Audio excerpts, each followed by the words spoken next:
All right. Where's the middle ground? I look forward to talking about this as well. Where's the middle ground between the U.S. intervening to stop civil wars, destabilize regions, and letting sovereign states determine their own course, no matter how dire they might seem? I guess the question is Syria. You know, I think that there should be a middle ground.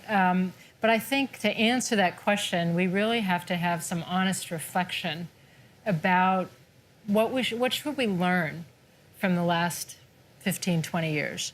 And it'd be interesting to see if we share similar lessons. But, you know, the first lesson I take away is make sure your intelligence assessment of the situation is actually identifying the facts on the ground correctly before you intervene. When you start a war, make sure you're starting it for, you know, based on an accurate representation of the facts and a casus belli.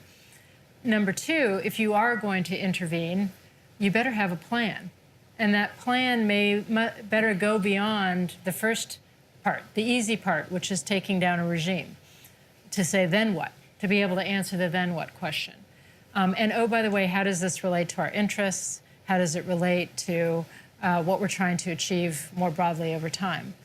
The third thing is if you do make a commit, you do decide something is in U.S. interest, we have clear objectives, we have a clear plan, this is worth doing, understand that the timeline is going to be long. You know, when you think of one of the few successful cases that the U.S. has helped, you know, where an intervention actually really helped. It was a different kind of intervention, more advising and assisting than combat troops. But Colombia is on the eve of finally signing a peace accord with the FARC, with the insurgency that destabilized the country for decades.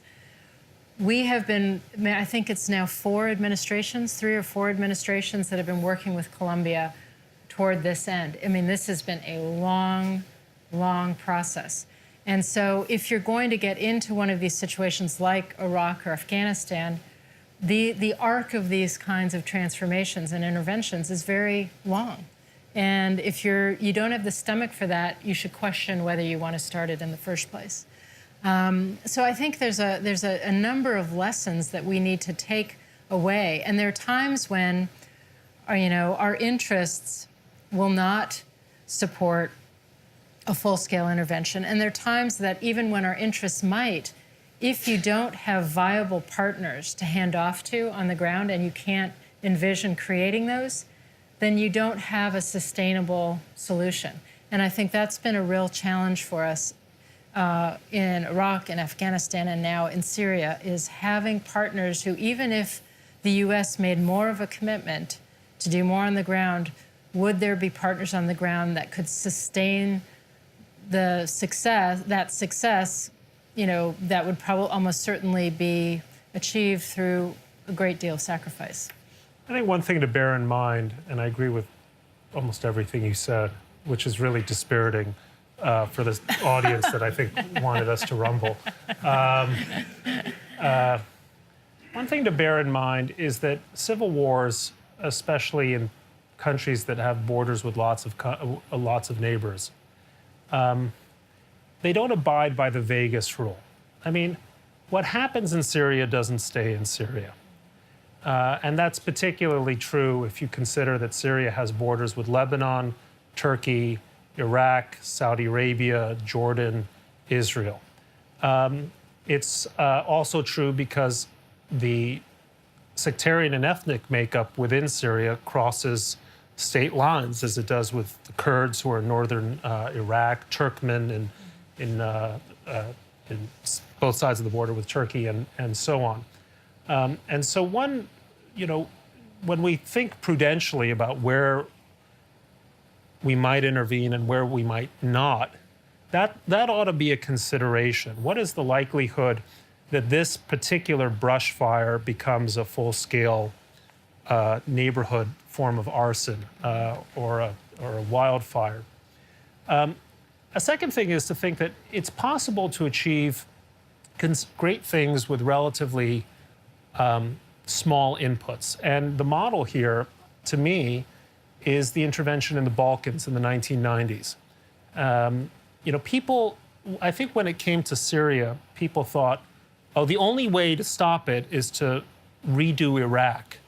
And no one wants to redo Iraq, so better to stay out of it. And the idea that there could be a possibility of a combination of a modulated intervention with some very imaginative strategic thinking didn't happen as it ought. And what happened in the Balkans? Okay, think about it. You have a country that's really not a country. It's five or six or seven different ethnicities stitched together in the aftermath of the First World War. It falls violently apart. There is a strong man who is the source of a great deal of the killing, although some of his opponents aren't such saints themselves.